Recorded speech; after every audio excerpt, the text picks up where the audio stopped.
Welcome back to your Feel Good Breakfast Show. It is Espresso here on SABC3. Now, we all know the saying, an apple a day keeps the doctor away. But it's also really, really great when we use it in fantastic recipes like the ones that we're making today. So we've brought in one of our favorite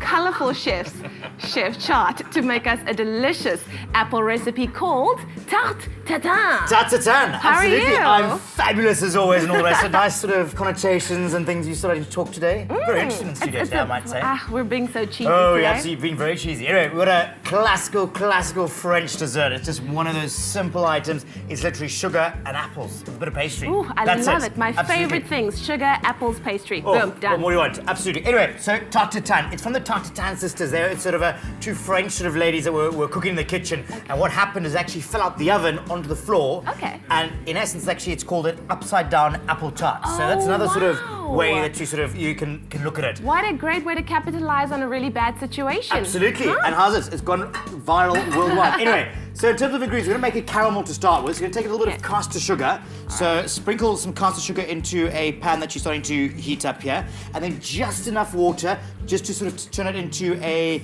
sort of a liquid base there, so you're not going to burn the sugar. You can do it straight from the sugar and then just reduce it down, but it's a little bit easier, sort of a cheat way. And now, always be careful when you're working with sugar. Absolutely. You don't want to do this. Not such a good idea. No. Might not be one of your cleverest moments on camera, you know. Definitely anyway, not. As it comes up to the boil now, it's going to start to throw the sugar out. So as it's boiling, the steam's coming up, it's going to take those sugar particles and keep throwing them up the sides. So what you need to do is have a brush with clean water and then just brush down the sides of your pan so the sugar crystals go back in, because you want to keep those sugar crystals. Okay. And then what you're going to go through is your various stages of caramel. You're going to get what we call a blonde caramel to start with, which is what you can see the coloration here. Yes. And then you're going to get a caramel that's going to get darker and darker and darker. Like me. Absolutely, and the darker the better today. Anyway, so we want something really dark, almost to the point of you're going to start smelling it just now and going, oh, it's burnt. No, it's not. No. You need this wonderful bittersweet flavour from the actual caramel. Okay. So when it gets to this stage, you go to whatever stage you're comfortable. I would take this a little bit further, but rather just not go too far at this stage. So once you got to that stage there, that is then ready. Imagine your toffee apples at home. This is how you make toffee apples. Then you scoop your toffee apples into there. Toffee apples done. Or what we're going to do is we're going to actually make a sauce. I'm going to take our butter and add that into here.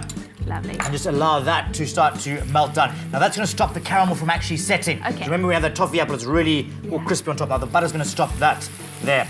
So that's there. If I can get you to control the spoon for me. I'll and then some the apples. We obviously sort of know the famous Granny Smith apples, which is sort of, you know, unique to South Africa. That's right. You can use some Braeburns, whatever you like. And what we're going to do is just take those apples that have been peeled, cored, and then in a little bit of lemon water to stop them oxidizing. Is there any reason why we're using Granny Smith and not like Golden Delicious or something? Granny Smith has got a wonderful structure to actually cook. It's a great baking apple, where things like your Golden Delicious, a lovely soft apple to be actually eating as itself there. Where Granny Smith is basically a breed of apple that's great for baking. Anyway, it's going to do a bit of a toss here and just get all those apples coated in this wonderful, glorious caramel. And anyway, just toss those there. You can just see, look at that there. So and I mean, this you could get so dark and it's absolutely incredible. Wow. And then all you need to do is just pour them into your baking dish or your sort of apple dish, whatever you want to sort of, what do you call it? Cake sort of tin. And then very carefully, you want to get them in here and pack them in here as close as you can. The closer the better. You're as snug as a bug in a rug. Absolutely, something like that, because it's going to get a rug a little bit later on. Okay. Anyway, that then gets covered with a bit of tin foil. Okay. Into the oven, 180 degrees for about sort of 15 minutes. All right. It then comes out of the oven. Yeah. Remove the tin foil. Okay. So you can imagine that goes in there, and there comes Blue Peter. And anyway, from there, they've all just been baked away. Yeah. Your puff pastry, just buy. It's just so easy. It's so convenient to buy puff pastry. To make it on your own, it is a labour of love. But just there it is. Why make it if you can buy it? Absolutely. So there's your disc of puff pastry that you can just literally pop straight onto the top of your little apples. Like that there, sort of tuck them in. So there's a little blanket you're talking about there. Gorgeous. And that's all done as we go. Oh, my caramel's going crazy here. That's a dark caramel. That's what I want. Right, anyway, so there we go. Pop that into there, and then that's going to go back into the oven, Into the oven. until it's lovely and golden brown in color. Now there's the smell I was talking about. Ooh, let's take advantage of that. Let's take advantage of that. Dark caramel. It's actually perfect. It's not burnt, it's called caramelized. Anyway, your apple tart then comes out and it's lovely and golden brown. And you just want to release the base of it. So just very quickly put it onto the gas. Yep. And just loosen it so it actually starts to twist. Ooh, there we go. Beautiful. All right. Then take that, if I can take the cloth underneath, onto a plate. Wow. All right, because remember it's upside down. So let's flip it over. Just be careful of any caramel that's sort of going to sort of spill out. And then very carefully lift it up there. Ta-da! And then just slide that onto your board or your presentation plate as you go. And then, God, you've got to take a beautiful While you're wedge busy of cutting that for us, if you would like our recipe this morning for our Tatin, all you have to do is SMS the word Tarte, T-A-R-T, to 33728. We'll send you your recipe list and the link to the recipe, and of course your pick and pay shopping list, and you can be making this yourself. But if you want to take one more look at how we made this, well, here you go. Place sugar and water into a pan and stir to dissolve. Leave on a gentle heat to caramelize.